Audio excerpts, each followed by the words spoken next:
तो भाई हो गया है बहुत बड़ा कांड, जिसका डर था वही हुआ। मार्वल ने अपने दोनों अपकमिंग एवेंजर्स फिल्म डूम्सडे और सीक्रेट वॉर्स को डिले कर दिया है, और ये चीज क्यों किया उनने, आज वो इस वीडियो में हम बात करेंगे। तो स्वागत है तुम लोग का हीरोवर्स न्यूज एपिसोड 40 में। सब देरी नहीं करते हैं एंड सीधा वीडियो शुरू करते हैं।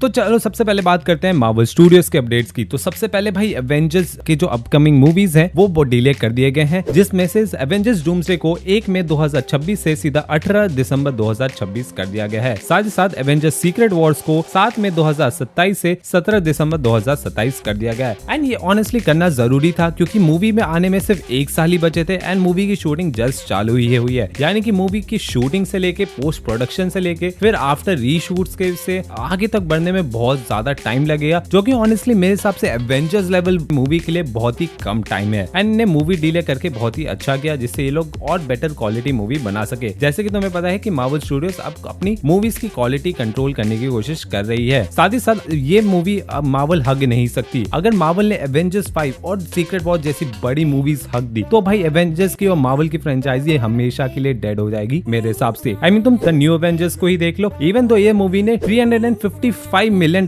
बनाया और बहुत ही अच्छे रिव्यूज हैं एंड पॉजिटिव रिव्यूज हैं, स्टिल ये मूवी अभी तक मार्वल की टॉप 3 लोएस्ट ग्रॉसिंग फिल्म्स में से एक है। यस, तुम लोग बहुत ही ज्यादा सरप्राइज होगे। ये the Marvels, the incredible Hulk और फिर द न्यू एवेंजर्स की मूवी आती है। यानी कि भाई अगर मार्वल ने ये हक दिया तो भाई खत्म कहानी, और फिर हमें नेक्स्ट सागा बिल्कुल भी नहीं मिलेगा प्रॉब्लम मार्वल का। फिर आगे बढ़े तो बताया गया है कि जब जो रोसे से एक इंटरव्यू के अंदर पूछा गया कि आप डूम्सडे और सीक्रेट वॉर्स को कैसे डिस्क्राइब करेंगे, तो उन्होंने बताया कि it is the most epic 2-part story of the last decade. यानी कि इन्फिनिटी वॉर और एंड गेम, जो कि उन्होंने खुद डायरेक्ट किया था, उससे भी ज्यादा बेटर स्टोरी हमें देखने को मिलेगी। और ये मूवी ऑलरेडी रोसो ब्रदर्स ही डायरेक्ट कर रहे हैं, तो हमें टेंशन लेने की वैसे भी जरूरत नहीं है। सो या मैं बहुत ही ज्यादा एक्साइटेड हूँ ये मूवी देखने के लिए, इवन तो ये लेट आ रही है। फिर उसके बाद बताया जा रहा है कि नेवी कैम्पबेल इस मूवी के अंदर कास्ट की गई है एज पोलरिस। और जिनको पता नहीं कि पोलरिस कौन है, ये एक्चुअली में मैग्नेटो के डॉटर है और उनके पास सिमिलर मैग्नेटो जैसे पावर्स हैं। फिर हमें बताया गया कि मिस्टिक को एक नया सूट मिलने वाला है इस मूवी के अंदर एंड वो कम्प्लीटली नेकेड नहीं रहेंगी। फिर ये भी बताया गया है कि शेंग ची को भी नया सूट मिलने वाला है। फिर ये भी बताया गया कि हमें अटुमा और नमोरा भी इस मूवी के अंदर रिटर्न करते हुए देखेंगे। और फिर बताया गया है कि इस मूवी के अंदर एक्चुअल में डूम का फेस बहुत ही डिसफिगर रहने वाला है। फिर अभी ये खबर आ रही है कि डूम्सडे की कास्ट करेंटली अभी इंटरवल्स में है शूट के बीच में, और करेंटली बहरीन में स्पॉट हुई है एक पर्टिकुलर इवेंट के लिए। फिर अब चलते हैं स्पाइडरमैन ब्रांड न्यू डे के अपडेट के ऊपर। तो बताया जा रहा है कि सैडी सिंह एक्चुअली में इस मूवी के अंदर मेडे पार्कर का रोल प्ले करने वाली है, और मेडे पार्कर और कोई नहीं बल्कि एक्चुअल में पीटर पार्कर की खुद की बेटी है। यानी कि हमें काइंड ऑफ मल्टीवर्स देखने को मिलेगा, इवन तो ये मूवी को ग्राउंडेड कंफर्म किया गया है। आखिर ये क्या है सोनी भाई, थोड़ा सा अपना दिमाग लगाओ और ग्राउंडेड फिल्म दो हमें भाई स्पाइडरमैन की प्लीज। तुमसे क्या एक काम नहीं किया जाता bro, you had one job bro. फिर उसके बाद बताया जा रहा है कि हमें इसके अंदर मार्क रफलो एज हल्क दिखने वाले हैं, एंड इनका कोई छोटा मोटा कैमियो नहीं बल्कि एक्चुअली एक बहुत ही बड़ा रोल होने वाला है। बताया जा रहा है कि वो एक्चुअल में इस मूवी के अंदर पीटर पार्कर के कॉलेज में एक एज अ प्रोफेसर देखने वाले हैं, जहां पर हमें प्रोफेसर हल्क बेसिकली मार्क रफलो का देखने वाला है। फिर आगे ये भी बताया जा रहा है कि हमें माइकल मैंडो वापस रिटर्न करने वाले हैं एज स्कॉर्पियन। साथ ही साथ इस मूवी के अंदर हमें टूम्बस्टोन और बूमरैंग भी देखेंगे। फिर उसके बाद ये भी कंफर्म किया गया है कि हमें इस मूवी के अंदर स्पाइडरमैन नो वे होम के अंदर जो फाइनल स्विंग के समय नया सूट देखने को मिला था, वही same suit Spiderman brand new day का मेन सूट होने वाला है। तो अब बात करते हैं मार्वल के नेक्स्ट फेज के अपडेट्स के बारे में। तो जो भी मार्वल के 3 अपकमिंग अनटाइटल्ड फिल्म्स के जो रिलीज डेट्स थे उनको अब हटा दिया गया है, और उसके बाद फेज 7 के पहले 3 मूवी के रिलीज डेट्स कंफर्म कर दिए गए हैं, जो कि 18 फरवरी 2028 है, 5 मई 2028 और 10 नवंबर 2028 है। जिसके अंदर में से कोई एक एक्चुअली ब्लैक पैंथर 3 होने वाला है, जिसका कंफर्म किया गया है कि हमें ये मूवी 2028 को देखने को मिलेगी। फिर उसके बाद ये भी कंफर्म किया गया है कि मार्वल अब नेक्स्ट ईयर से हमें maximum 3 movies, 2 live action show और 2 एनिमेटेड शोज ही देखने को मिलेगा।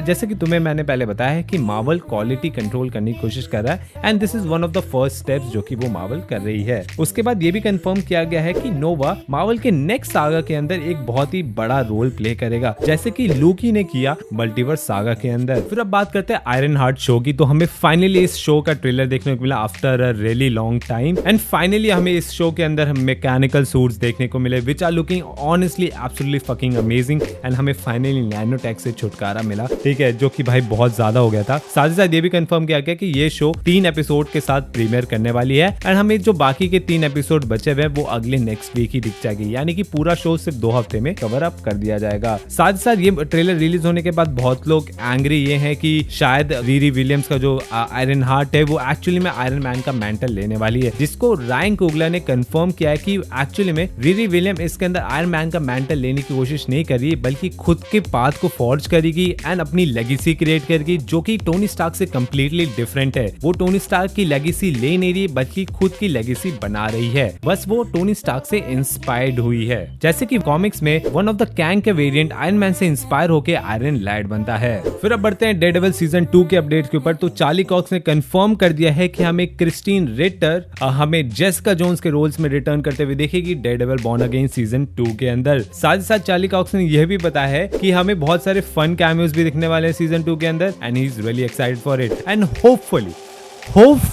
सोनी भाई हमें स्पाइडरमैन को इस शो के अंदर देखने को मिले, वरना तो भाई क्या मतलब है भाई, मतलब स्पाइडरमैन सिर्फ अपनी फिल्म्स के अंदर ही देखने को मिलेगा। भाई सोनी वालों थोड़ा सा शर्म करो भाई, थोड़ा प्रॉफिट कमाओ स्पाइडरमैन को मार्वल के अंदर देखने के लिए। भाई व्हाट इज दिस ब्रो, मतलब तुम्हें क्या पैसों से नफरत है? फिर उसके बाद हमें देखने को मिला निकोलस केज के स्पाइडर नॉर का फर्स्ट लुक, जो कि हमें इस पूरे शो का ट्रेलर के साथ भी मिला है, जो कि बहुत ही ज्यादा अमेजिंग लग रहा है। एंड टू बी ऑनेस्ट ये स्पाइडरमैन के शो की जगह भाई बैटमैन का शो बहुत ज्यादा लग रहा है, या कह सकते हो स्पाइडर बैट लग रहा है भाई, बहुत ही ज्यादा ऑसम है। साथ साथ ये भी बताया गया कि वंडर मैन के शो के अंदर हमें टोटल 8 एपिसोड देखने वाले हैं, जो कि 30 मिनट के होंगे। एंड अगर डिज्नी का शो है तो तुम लोग समझ लो कि भाई 20 मिनट का मेन शो होने वाला है एंड 10 मिनट के क्रेडिट्स ही होंगे। फिर उसके बाद हमें गैलेक्टिस का फर्स्ट लुक देखने को मिला है, जो कि honestly is looking pretty good, but बहुत ही ज्यादा ड्राई और डल लग रहा है, यानी कि कलरलेस लग रहा है। इसकी एक बहुत ही मजेदार फैन थ्योरी आई है, ये बताया जा रहा है कि गैलेक्टिस एक्चुअली में दूसरे यूनिवर्स का है एंड इस यूनिवर्स में स्टक हो गया है एंड यहाँ पर कोई भी वो प्लैनेट खाता है तो उसकी वो भूख मिटती नहीं है जैसे उसके ओरिजिनल यूनिवर्स में मिटती थी। तो वो एक्चुअली में आया है अर्थ पर, जहाँ पर वो जो सू स्टॉर्म की जो बेटा है फ्रैंकलिन रिचर्ड, उसकी हेल्प लेना चाह रहा है दूसरे यूनिवर्स में जाने की, जहाँ पर मिस्टर फैंटास्टिक ये कोशिश कर रहे हैं कि वो खुद एक्चुअली मल्टीवर्स ट्रैवल करने के लिए डिवाइस बना सके, जैसे कि उन्होंने कॉमिक्स में किया था, कि उन्हें फ्रैंकलिन रिचर्ड्स को गिव अप करना ना पड़े गैलेक्टिस को अपने अर्थ को बचाने के लिए।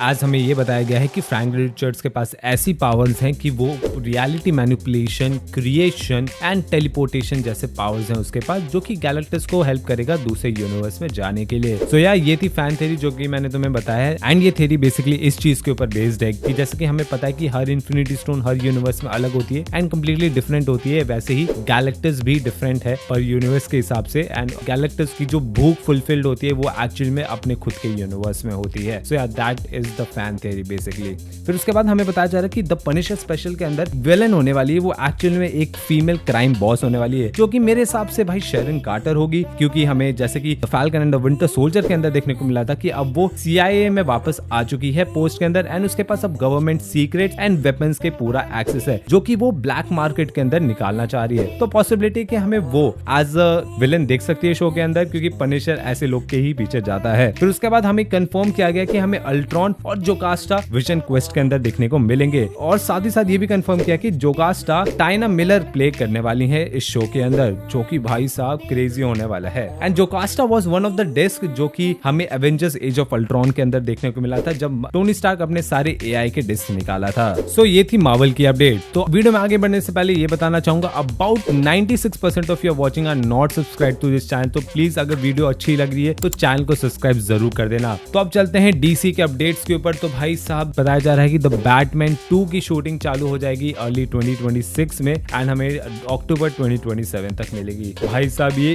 कितना बड़ा वेट करना पड़ रहा है भाई, 5 साल हो गए भाई द बैटमैन का सीक्वल पाने के लिए। One of the longest wait for a sequel bro, क्या हो रहा है भाई, जल्दी करो भाई वार्नर ब्रदर्स, क्या हो रहा है ये। फिर उसके बाद बताया जा रहा है कि जैकरी लेवी जो कि हमें इस शज़ाम का रोल प्ले करते हुए दिख चुके हैं ओल्ड DC EU के अंदर, वो चाहते हैं कि वो वापस अपने कैरेक्टर का रोल रिप्लेस करे DCU के अंदर, जो कि ऑनेस्टली मेरे हिसाब से it's not a problem for me.